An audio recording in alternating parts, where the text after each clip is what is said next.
Hi friends, இன்றைக்கி நம்ம சேனலில் அதுக்குள்ளே இருமல் வந்துச்சுன்னு என்ன பண்ணிட்டோம். ஹாய் ஃப்ரெண்ட்ஸ், இன்றைக்கி நம்ம சேனலில் நான் வந்து ஒரு சீரக சம்பா அரிசியை வச்சு ஒரு வெண்பொங்கல் செய்ய போகிறேன். இது வந்து சாப்பிட்றதுக்கு ரொம்ப வாசனையாக ரொம்ப டேஸ்ட்டாக இருக்குது. செய்யறது ரொம்ப ஈஸியாக தான் இருக்குது. வாங்க இது எப்படி செய்யுதுன்ட்டு வீடியோக்குள்ளே போய் பார்க்கலாம். வீடியோக்குள்ளே போகிறதுக்கு முன்னாடி புதுசாக பார்க்குறவங்களா இருந்தால் நம்ம சேனலை சப்ஸ்கிரைப் பண்ணிவிட்டு பாருங்கள் ஃப்ரெண்ட்ஸ். வாங்க எப்படி செய்யுதுன்ட்டு பார்க்கலாம்.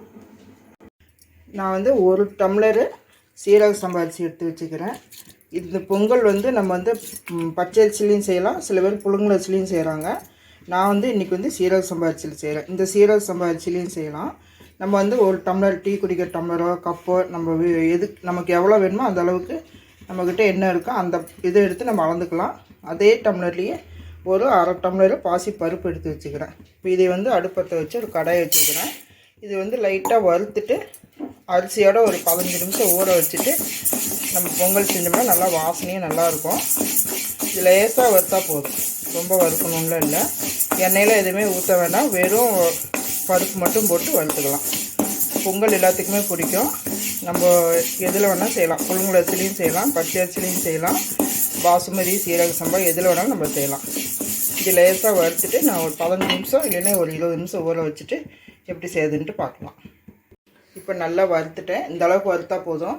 இப்போ நம்ம வந்து இதை அரிசி ஊற வச்சுக்கிறோம். அந்த அரிசி ஊற வச்சுக்கிறதுலேயே நம்ம இதை போட்டுக்கலாம்.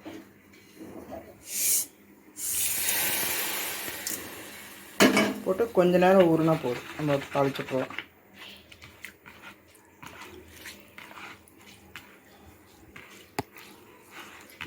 இந்த நல்லா ஊறட்டும்.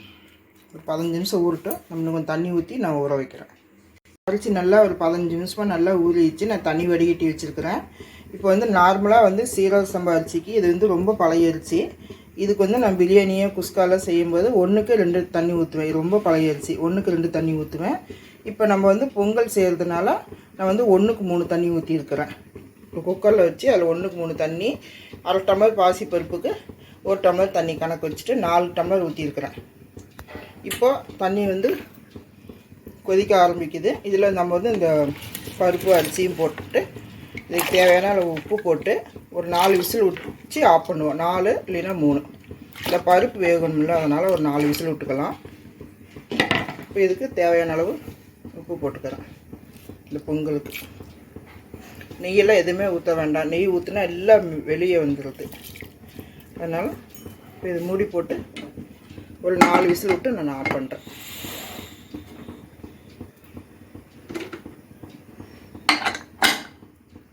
இப்போ 4 விசில் வச்சு நல்லா ஆஃப் பண்ணிட்டேன். இது சூடாக இருக்கும்போது நல்லா இப்படி மசிச்சு விட்டுக்கோங்க. பொங்கல் வந்து 1 டம்ளர் போட்டாலே நிறையா வந்துடும். நான் வந்து ஒரு 5 பேர் சாப்பிட்ற அளவுக்கு நான் செய்கிறேன். 1 டம்ளர் அரிசி, அரை டம்ளர் பாசி பருப்பு. இது சூடாக இருக்கும்போது நல்லா மசிச்சு விட்டுக்கோங்க, அப்போ தான் மசியும். இப்போ நான் வந்து அடுப்பத்தை வச்சுட்டு ஒரு கடாயை வச்சுருக்கிறேன். இதில் வந்து 2 ஸ்பூன் நெய் ஊற்றிக்கலாம். நெய்யெல்லாம் கொஞ்சம் நல்லா ஊற்றினா பொங்கலுக்கு நல்லாயிருக்கும். ஒரு 2 டேபிள் ஸ்பூன் ஊற்றிக்கோங்க. இது சின்ன ஸ்பூன் தான், அதனால் நான் வந்து கொஞ்சம் 4-5 ஸ்பூன் ஊற்றுறேன்.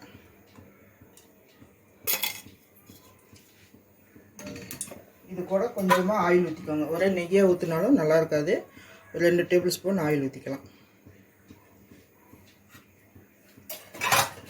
இப்போ இது எண்ணெயும் நெய்யும் காஞ்சதுக்கப்புறம் நான் வந்து 1 டேபிள் ஸ்பூன் சீரகம் எடுத்து வச்சுக்கிறேன்.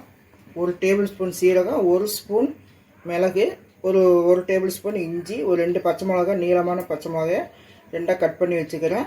கொஞ்சம் கருவேப்பிலை, கொஞ்சமாக முந்திரி வந்து நம்ம விருப்பம் தான், நமக்கு வேணும்னா போட்டுக்கலாம், வேண்டாம்னா நம்ம இதோட சீரக மிளகு இஞ்சி மட்டும் போட்டுக்கலாம். குழந்தைங்க சாப்பிட்ற மாதிரி இருந்தால் நீங்கள் மிளகு வந்து இப்படியே போடாதீங்க, கொஞ்சம் பொடி பண்ணி போட்டுக்கோங்க. இப்போ நெய் எதுவும் காஞ்சிருச்சு. இப்போ நம்ம இதெல்லாம் போட்டுக்கலாம். அப்படிதான்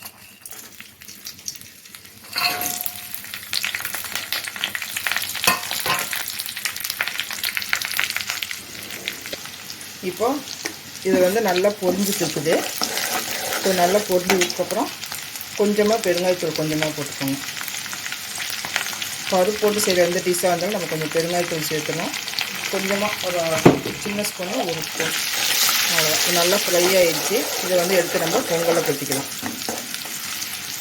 இந்த அளவுக்கு கொஞ்சம் முந்திரியெல்லாம் ப்ரௌன் ஆனதுக்கப்புறம் நம்ம அடுப்பை ஆஃப் பண்ணிவிட்டு பொங்கலை கொட்டிக்கலாம்.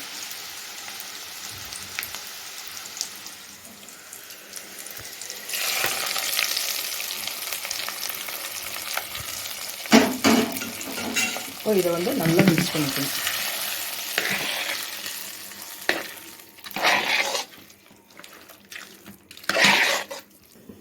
நல்லா அருமையான சீரக சம்பா வெண்பொங்கல் ரெடி பண்ணிட்டோம். நீங்களே இந்த மாதிரி சீரக சம்பா அரிசியில் ஒரு தடவை செஞ்சு பாருங்கள். ரொம்ப வாசனையும் ரொம்ப சூப்பராக இருக்கும்.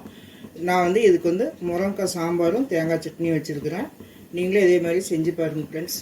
மீண்டும் அடுத்த வீடியோவில் சந்திப்போம். நன்றி, வணக்கம். மறக்காமல் சப்ஸ்கிரைப் பண்ணுங்கள் ஃப்ரெண்ட்ஸ்.